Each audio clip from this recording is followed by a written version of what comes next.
It's the 13th week of the NFL season. The site is Busch Stadium in St. Louis, and the question is, why is this man smiling? This man is Cardinals head coach Gene Stallings, and his team enters the season stretched dry with a disappointing 3-9 record. Stallings is in his first year as an NFL head man, and like most who navigate that path, he's found his initial road to be a bit bumpy. One reason that St. Louis has not fared better has been the surprising and inexplicable decline of quarterback Neil Lomax, who just 2 short seasons ago was on his way to stardom as one of the NFL's finest young players.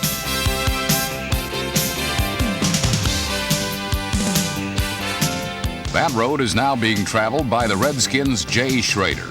Schroeder has proven that he's a winner, and now in only his second year, he's also proving that he may well be the best quarterback in the NFC. And that makes Coach Joe Gibbs a happy man. Perhaps it is Gibbs who should be smiling. His Redskins can clinch a spot in the playoffs with a victory this afternoon, a remarkable achievement for a team considered to be lacking when the season began 4 months ago. One area the Redskins are certainly not lacking is at wide receiver, where they showcase the NFL's most prolific duo in Gary Clark and Art Monk. Monk, number 81, is the veteran whose accomplishments no longer inspire awe, while Clark is the youngster whose spectacular season is turning heads around the league.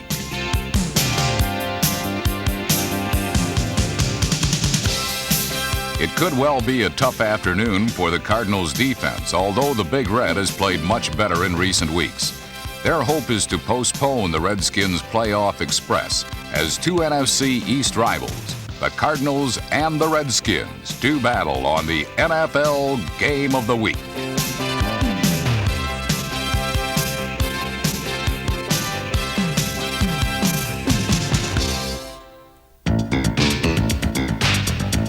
The game did not begin well for the Cardinals. On their first possession, they moved backward, not forward, courtesy of a Washington defense that featured a blitzing sack by linebacker Monty Coleman, number 51.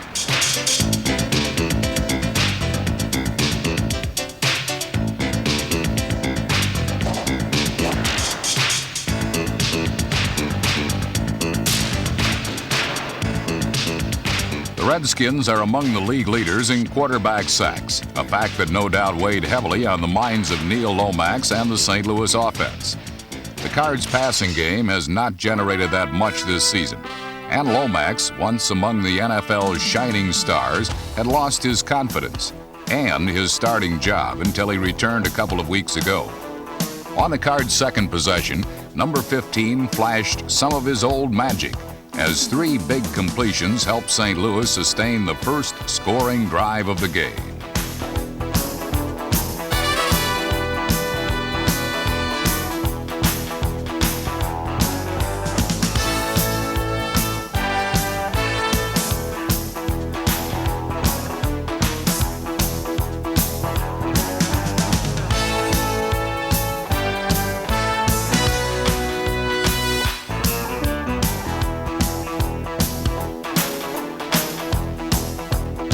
Unfortunately for the Cardinals, this 19-yard completion to Troy Johnson, number 87, came on a 3rd and 23.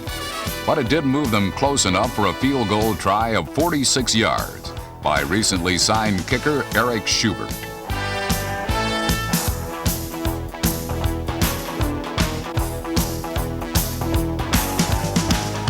Schubert's kick was good, and midway through the first quarter, the Cardinals were on the scoreboard. They had consumed nearly 6 minutes of the clock, and they led the Redskins 3-0.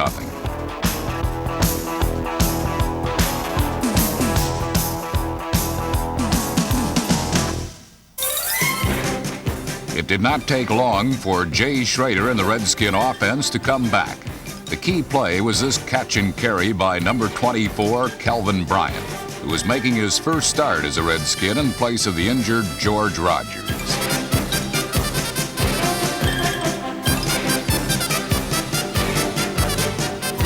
The 40-yard play, which brought the ball all the way down to the St. Louis 6-yard line, showed Bryant at his best. He's one of the finest receiving backs in the NFL. and his ability to run after the catch makes him tough to handle for linebackers.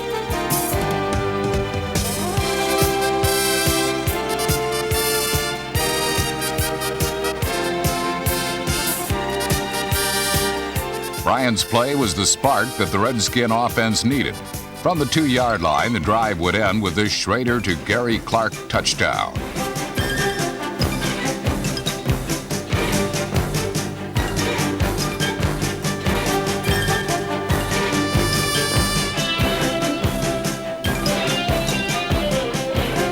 It was Clark's 7th scoring catch of the season as the 5'9" dynamo continued his assault on the Redskin record book. This day would see Clark add 66 yards to his receiving total, bringing him close to the 1,200-yard mark for the season. With 3 games remaining, the little big man is well within striking distance of Bobby Mitchell's club record of 1,436 yards.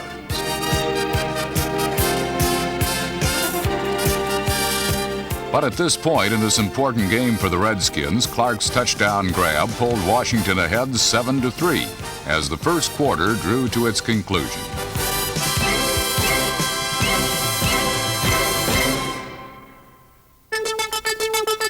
As the second quarter began, Lomax again went to the air with some success, helped in part by the strong efforts of his wide receivers, like Troy Johnson.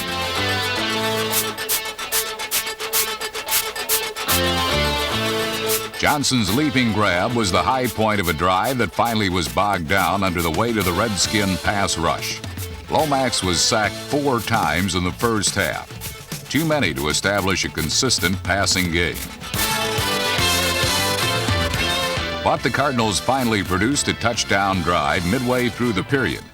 The big plays were not Lomax passes, but 2 runs, the first by number 30 Stump Mitchell, good for 39 yards.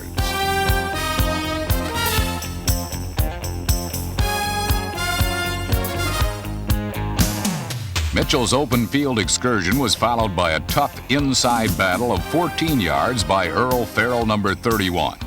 And very quickly, the Cardinals were inside the Washington 10-yard line.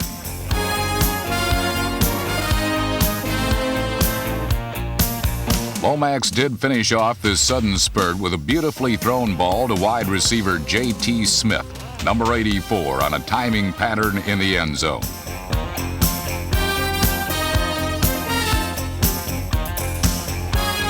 The Cardinals had bounced back to recapture the lead 10-7 on Smith's 6th scoring reception of the season. The 9-year veteran, signed by St. Louis as a free agent in 1985, has been one of the NFL's most consistent medium-range receivers this season. And his individual excellence has been one of the brighter spots in the Cardinals' frustrating year of tough defeats.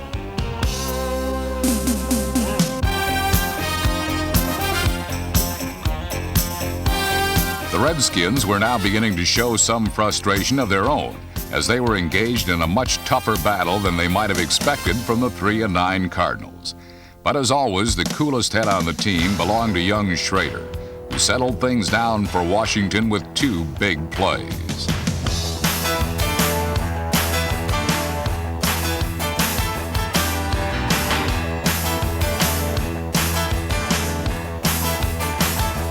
The first was this 31-yard hookup with Clark on an important 3rd and 9. And the second was the payoff, a perfectly feathered pass over the middle to reserve tight end Terry Orr, number 87, replacing an injured Clint Didier.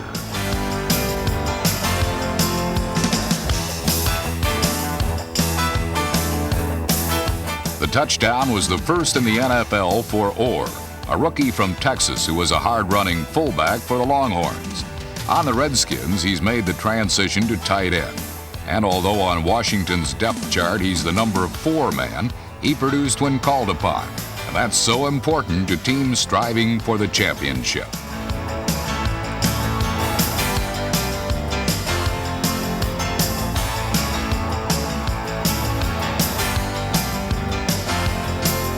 With just over 3 minutes remaining in the first half, the Redskins were back in front 14-10, thanks to the poise of their gifted quarterback and the surprising effort of an unknown rookie tight end. Washington could not afford to lose to the Cardinals, particularly with the Giants next on their schedule. And taking charge near the end of the first half was a big step in the right direction. With 8 seconds left in the half, the Redskins added to their lead with this field goal of 30 yards by Max Zendejas. Zendejas would come back to play a rather large role in this tight struggle. But for now, at the half, it was the Redskins by 7.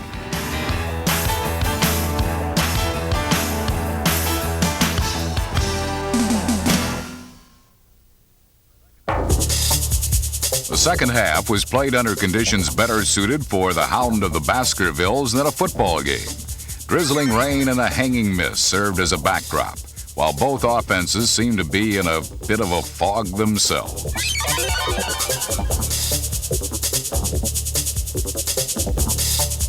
Neither team scored a single point until well into the final period, and Washington's second-ranked conference offense had particular trouble running even the most basic of plays.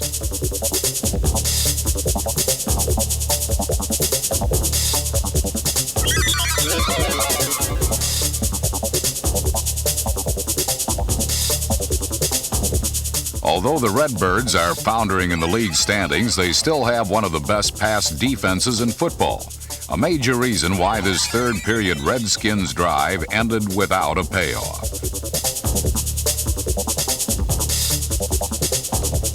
Number 41, rookie Carl Carter, notched his first NFL interception to keep the Redskins' lead at 7.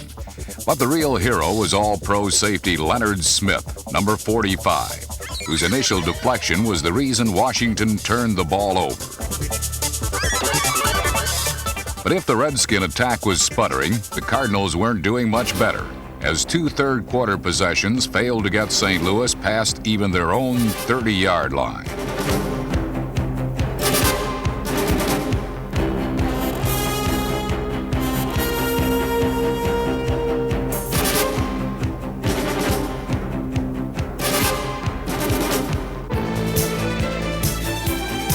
Number 72, Dexter Manley, notched his 3rd sack of the game, giving him 17.5 for the year, a new team record.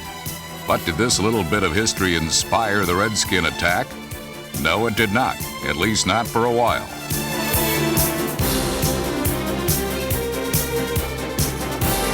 Normally reliable receivers weren't clicking, and when Washington's fabled offensive line gave Schrader enough time to eat his sandwich and read the collected works of Stephen King, it still wasn't good enough for a successful play.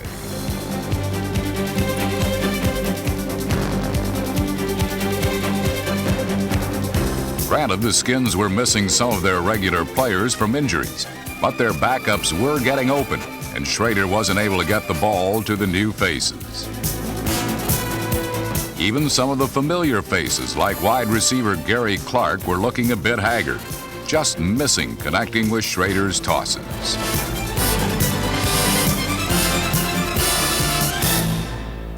At last, Washington decided to run the most basic short pass routes in their playbook, and after a lethargic third quarter, their offense finally started to move.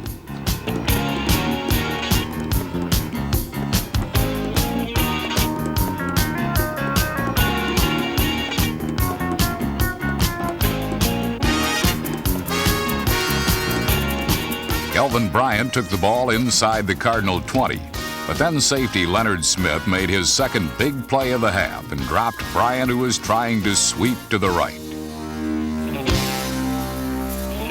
So kicker Max Zendejas was called on for a relatively easy 34-yard field goal. But Mad Max had plenty to be mad about when his kick sailed wide left. The Redskin lead stayed at 7 with most of the final period still to play. The underdog St. Louis Cardinals were now sniffing out the trail of what could have been one of the biggest upsets of the NFL season.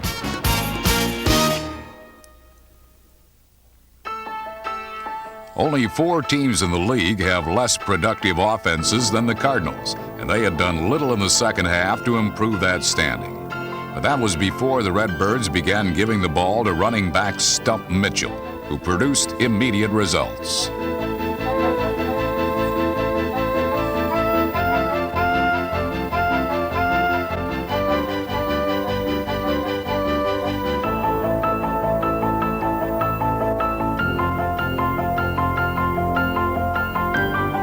Behind Mitchell's runs, the Cards finally got into Washington territory, but then the Redskin defense came up big. They stopped St. Louis on a 3rd and 1, and then on 4th down, the Cardinals gambled. Needing a single yard, they went with their hot hand and turned to Mitchell. But Stump was stopped, and the drive was stuffed.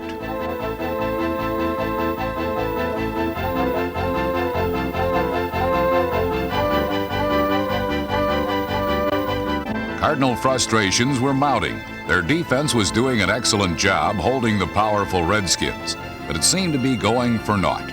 The rain was coming down a little harder. The temperature was dropping.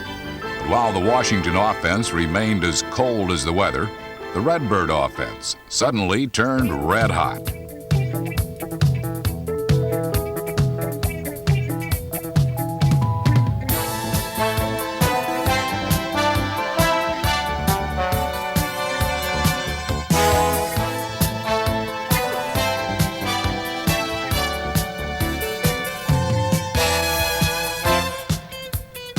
Once again, it was Stump Mitchell jump-starting the St. Louis attack with 2 substantial gains. And then quarterback Neil Lomax and wide receiver Roy Green, number 81, made things unbearably hot for their visitors from D.C.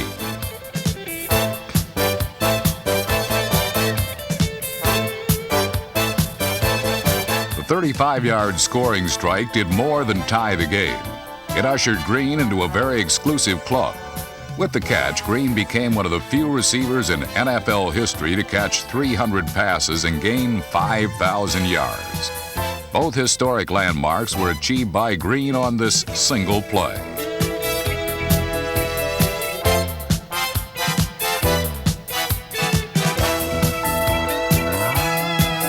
Personal records aside, the Cardinals had visions of an upset becoming a real possibility. Just under 5.5 minutes remained. If the defense could stop the Redskins one more time, they might have the chance to pull out the victory. But after fits and starts throughout the second half, Jay Schrader and the Redskin attack finally began to move the ball.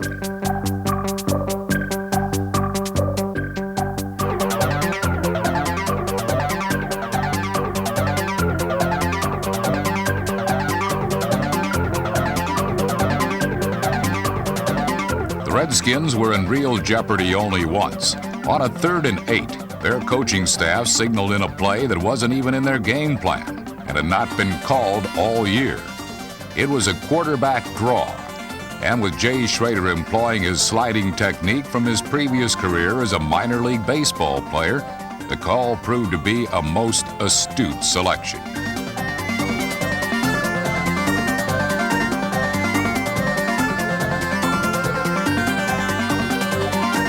Schrader got just enough yardage to earn the first down.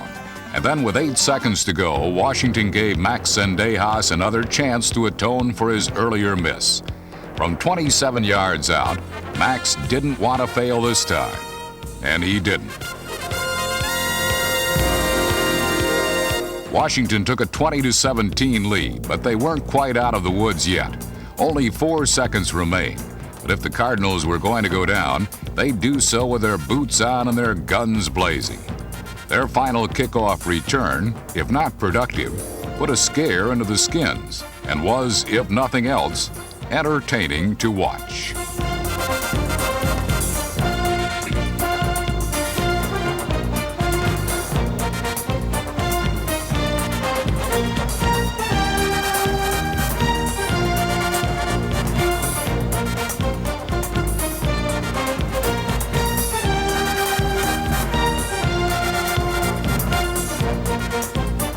Unfortunately for St. Louis, Stump Mitchell had run out of miracles and the Cardinals ran out of time. On the verge of a major upset, they couldn't put away the Redskins, who emerged with a much tougher victory than they had anticipated. The win was a moment of redemption for Max Zendejas, who had been a struggling kicker of late, and it keeps Washington in first place for now. The win also clinched at least a wild card berth for the Redskins, and it sets up this week's Super Showdown with their NFC East rivals, the New York Giants. At stake, first place in the division, with the winner likely to be in the driver's seat when the playoffs roll around in just a few short weeks.